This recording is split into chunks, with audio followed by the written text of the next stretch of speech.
Welcome to the Chamber Neighbors Podcast, a show highlighting Chapin's community and commerce. Now here's your hosts, Greater Chapin Chamber of Commerce President and CEO Paul Sadler, and Chapin Neighbors Magazine's Daniel Rendelman.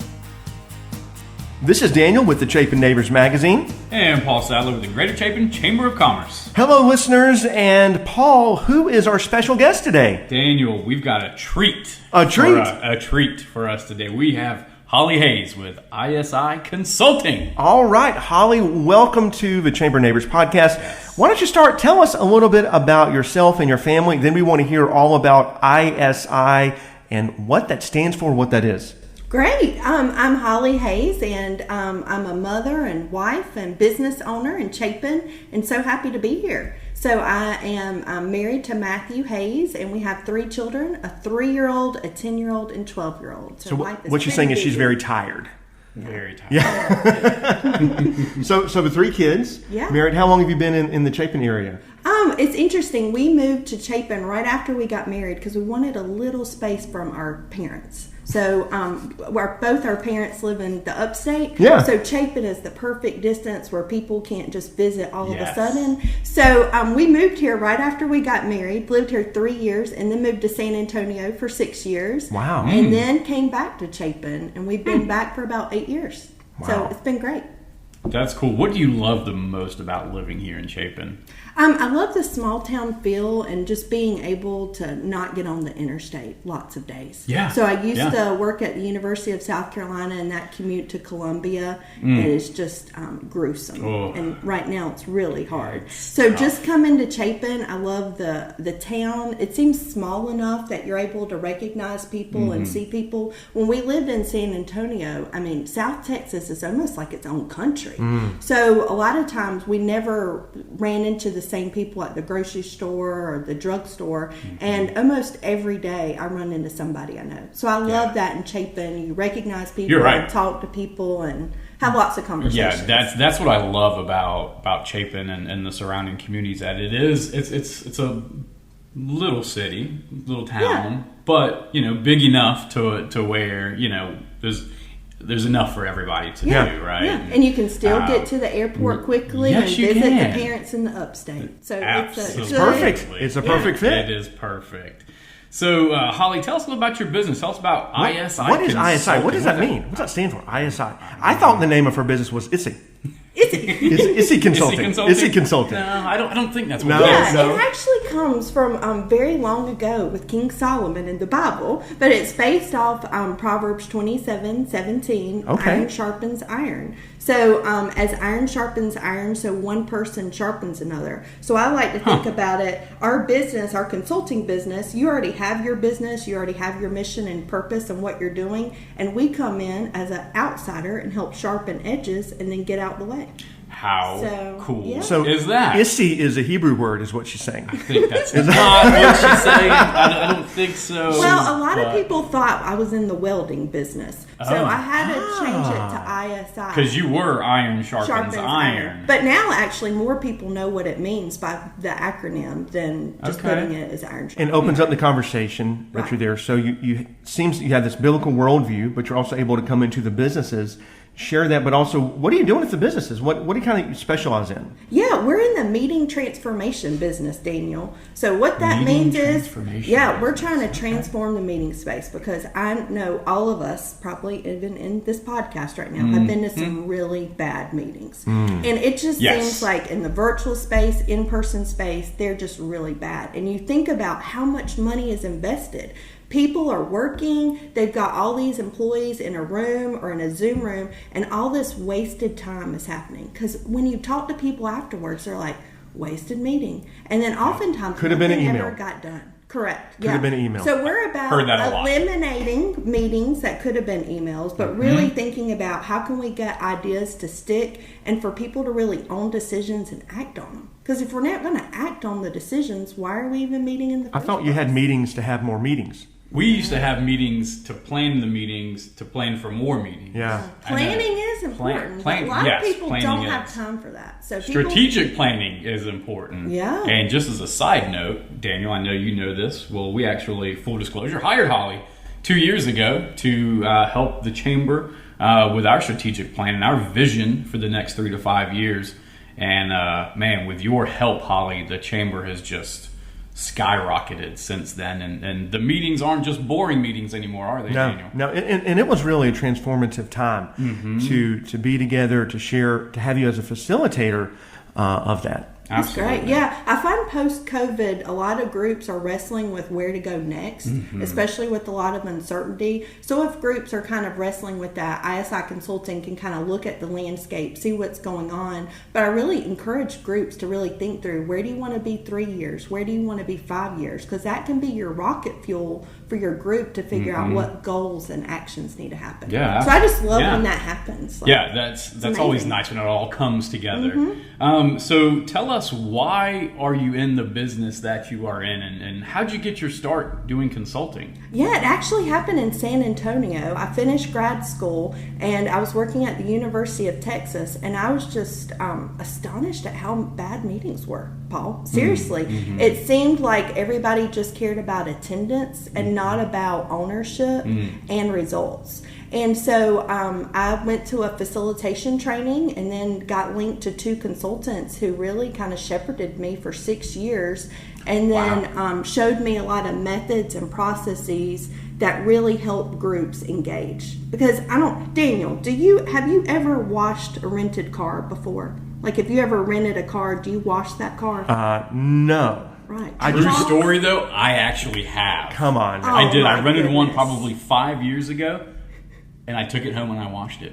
Isn't that wild? That is so strange. Yeah. Well, most people that probably don't. wasn't what you were expecting, but I actually have. Yeah, but most people don't. And so what I was finding, people were getting upset after having all these meetings and plans, and no one ever did it. And I just said there was no ownership. Ownership. The one person talked or whatever, but if you own the car, you want to wash the car, Right. you want to take care of it, you want to throw out all the Diet Mountain Dew bottles and vacuum occasionally. I mean, things happen. So I really just stumbled upon it in Texas and then learned all the methods and processes, and traveled all over, even traveled to Canada to see how they transformed the meeting space, and then have taken it locally. Yeah. So whether it's a group of 5 people for a nonprofit, whether it's a group of 110 people for association, the frameworks and methods work. Yeah, that was going to be my next question. What size companies are you working with? Yeah, it really varies, and our team loves variety. So we love working with small groups and large groups. Ideally, though, we have a 2 large pizza rule, and I say that... So, 2 people? No. I could eat a large pizza by myself. Yeah. I know Daniel could In the too. rental car. Right. That I just washed.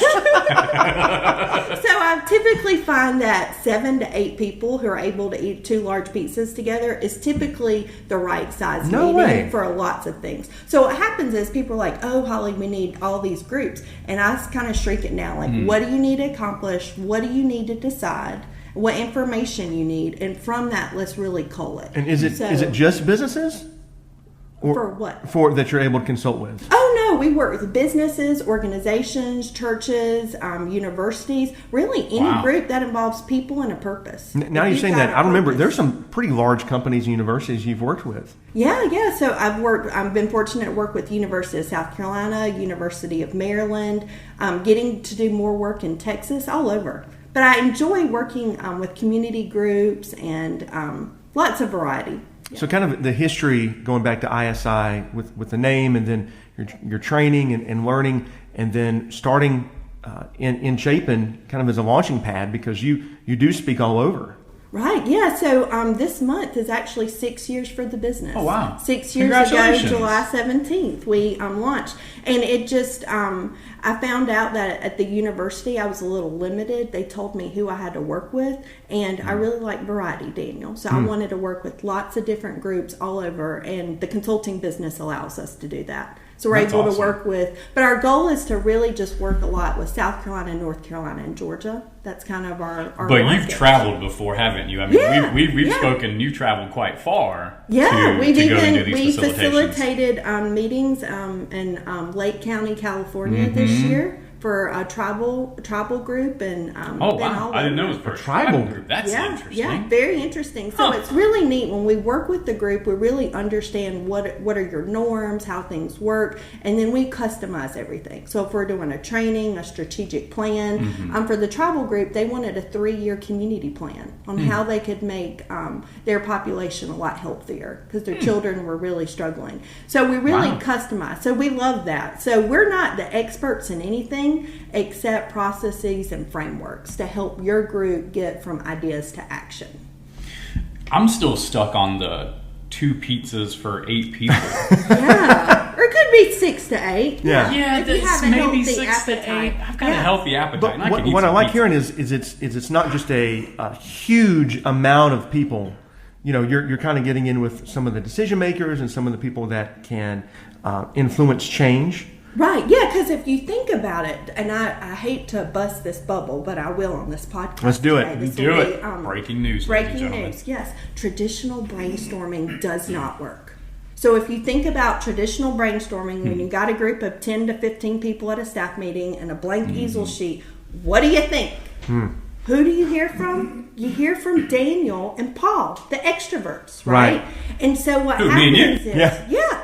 And then there's some introverts who just never get to speak. So what we need are frameworks and processes that honor the crock pot processors and the microwave thinkers.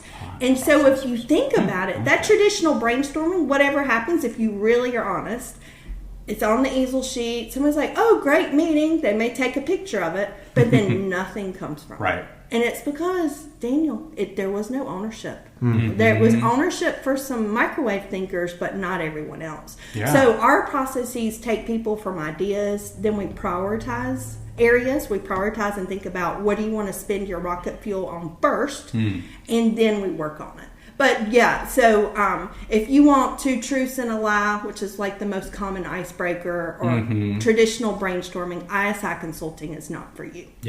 Yeah. So we try to shake it up. You know, I've been a part of strategic planning for quite a while in this job here at the Chamber and in my previous job as well. And, you know, strategic planning back in the day was just exactly what you said. It's ideas on an easel. We take a picture. Great. High five at the end. Go team. And then we didn't see a lot of fruit from it. And I think that's one of the biggest myths from people is that, you know, we do these strategic plans and then we just don't do anything with them, right? So we do nothing. But what you have done for us with the strategic plan that we have here at the Chamber now, we've got action items. Right. And so I think that's one of the bigger myths, right? And there's a sobering planning. statistic, Daniel and Paul, that over 62% of strategic plans are never implemented. How much? 63%. Jeez. Wow. And when you then why even do that, them? that's great. So that's why when I talk about strategic planning, I get a lot of eye rolls in the business. And it's because folks were doing a strategic plan and putting all their energy in that. And so at the end, they had no energy for implementation. So our ISI Consulting's philosophy is let us do all the legwork. We'll help you with the environmental scan, the landscaping, help you make those solid decisions. We'll do a retreat in 2 days where you'll have your goals, objectives, key performance indicators. But we want your energy expended on the implementation plan. So at the end of every strategic plan for ISI Consulting, folks end up with a 90-day or 1-year implementation plan where people know what they need to do. We've got the strength to change. I mean, there's so many like bold goals and plans people have, and they really just need to say, okay, what's my first step? So we kind of take that. And that's the hardest. That's the hardest step too, right? Taking that first initial step. But once you get that going, man, you get that ball rolling. You won't know on your team. We got to get that momentum. But you do more than just strategic planning, right? There are other types of meetings that you help with? So we also specialize in needs assessments. We have a data statistician on our team, and we believe in data. So we do community needs assessments, action plans, customized training. So if you're anything your group is struggling with, if we're able to, we can customize a training to help you. So if there's low morale on your team, if you're having communication issues, whatever your group's struggling with as an organization, hopefully we can come in and help sharpen and ask questions and give you recommendations, and then we get out of Dodge so you can do your work. Yeah, so then they implement it. Yeah, and implement. They run with it. That's amazing. And we're happy to help along the way. And what I like too is it's another set of eyes coming into a business or organization to look at things, to give some ideas, give some inspiration, and then help make that plan. So, Holly, what are you doing when you're not working? Yeah, so I often play with raptors and raptosauruses and different dinosaurs. I don't even know the name of Daniel, but my 3-year-old could. So I'm often on the floor playing dinosaurs, watching we fish a lot or boat on Lake Murray, and then taking our daughter to soccer. Nice. So that's busy, a full-time busy job just doing the soccer. My goodness. Yeah. All right. So, Holly, let our listeners know one thing that you wish people knew about your business. I think that would be that it's good to ask for counsel and ask for help. Right? So you may think, ISI Consulting can't help me. You know nothing about carpentry, or you know nothing about county politics. And so I would say give ISI Consulting a chance, because you know your content, you have your expertise, but we have processes and methods that really help with engagement and ownership. So I think when you put both of those together, you get the perfect formula for ownership and action. Is there like an example of that maybe that you'd like to share? Yeah. So an example could be dentistry. I mean, I hate going to the dentist. I know we have Chapin Dental Associates listening and probably O'Leary Orthodontics, but I know nothing about dentistry, probably have more cavities than you can count. But we've been able to work with a group of dental hygienists and dentists working together, because right now workforce shortage is a big issue, right? It's a big thing. So we've been able to think through, okay, what could we do to get more dental hygienists and the dentists and the partnerships? So they know all this jargon that Paul and Daniel, I know nothing about, but I ask the questions, I guide the process, I kind of give space for that, and then guide them. And they've been able to make great success so far. So they're working on statewide policy changes and some other things that are going to hopefully eliminate some barriers, so we get more dental hygienists working. And we're going to get in that chair and get our teeth cleaned. That is fascinating. That is so cool. But you also don't just have a meeting and then leave. There's follow-up, follow-through as well that your company does. Yeah. So the great thing is it's really only 3 steps. If you want help, call and say, hey, I'd like it. We do a design meeting free of charge, and I just find out where you currently and where you want to be. Then we'll put together a proposal, and then I'm your partner along the way. So you're not having to lift it. And I think a common misconception could be that if I'm the CEO or the president of this business, I have to lead the meeting. But I say if you need to participate, you need someone else to facilitate. Because if you're facilitating the meeting, you need to be asking the questions. Sometimes they're able to ask things no one else in the room is wanting to ask, because it's going to poke sacred cows. So it's great that if someone needs to fully participate, bring someone in, you can give your input, other people give their input, and at the end you still have shared decision making. You said 2 things, and I want to touch on the one that you partner alongside them. It's not just we hire you and you run it and you do it. You really do partner alongside the business, and I can say that firsthand because of what you've done for us. And so that's incredible, knowing that you partner with people and that you walk alongside them through this whole process. Right, wherever people are on the journey. Yeah, and the greatest compliment is folks on call 2 years later, and they're like, oh, Holly, we've done all these great strides, but we have a whole new group of folks, and they want to be engaged. So the greatest accomplishment is kind of like getting that second and third. Right, and the last thing was that what you said, Daniel, about having outside eyes looking on the business, how important that is. Internally we think we're doing a great job. And then we bring somebody else in and it reveals a lot of flaws. And so, or it may not. Maybe you are as good as you think. But you can always do it better and finding a good flow, but then getting back to what's important. keeping the main thing. Right. And I'll just, I had a group, a vice president was really frustrated. And what I was able to observe in 2 meetings, I was able to affirm some things about some toxic relationships in the organization. And then they were able to immediately, make some key decisions. That's so great. I think sometimes you just need an outsider to affirm some things you're doing, but also question some things. Right. So yeah, that wise counsel is so important, and having a business and organization is already hard, and we all want to be around 10, 20 years. So I think giving that outside wise counsel is great, a great investment. Yeah. What else would you like to share with our listeners? Anything that maybe we haven't hit on?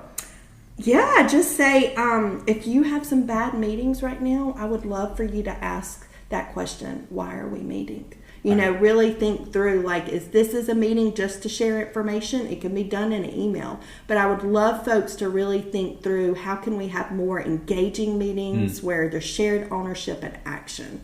So just would love to transform the meeting space everywhere, awesome. Chapin and beyond. So Holly, how can our listeners learn more about ISI Consulting? Yeah, you can follow us on our website at sharpertogether.com, and you're able to subscribe. We do a bi-weekly newsletter, so we give out lots of nuggets that you can just take to your team and sharpen those edges. And you can also follow me at Holly Hayes at LinkedIn. All right. And she often writes for the Chapin Neighbors magazine, and we're able to feature some of those articles.